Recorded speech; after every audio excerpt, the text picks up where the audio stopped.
சக்தி ஒலிவாங்கி.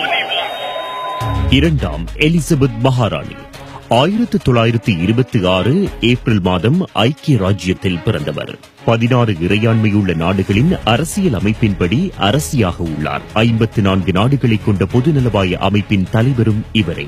1952 ஆண்டு ஐக்கிய ராஜ்யம், கனடா, ஆஸ்திரேலியா, நியூசிலாந்து, தென்னாப்பிரிக்கா, பாகிஸ்தான் மேலாட்சி, இலங்கை உட்பட பல பொதுநலவாய நாடுகளின் அரசியாக இவர் முடிசூடினார். பொதுவாக இவர் உள்ளூர் அரசியலில் தலையிடுவதில்லை.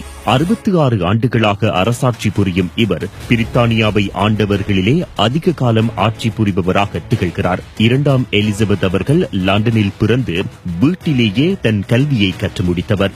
இரண்டாம் உலகப் போரின் போது பல பொது சேவைகளில் இவர் ஈடுபட்டது குறிப்பிடத்தக்கது.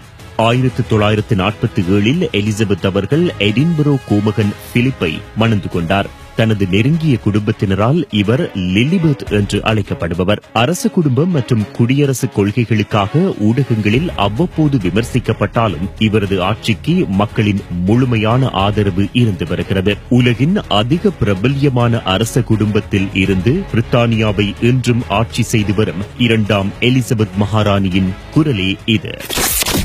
Having on so many occasions been welcomed to opening ceremonies around the Commonwealth. Sakthi ஒலிவாங்கி.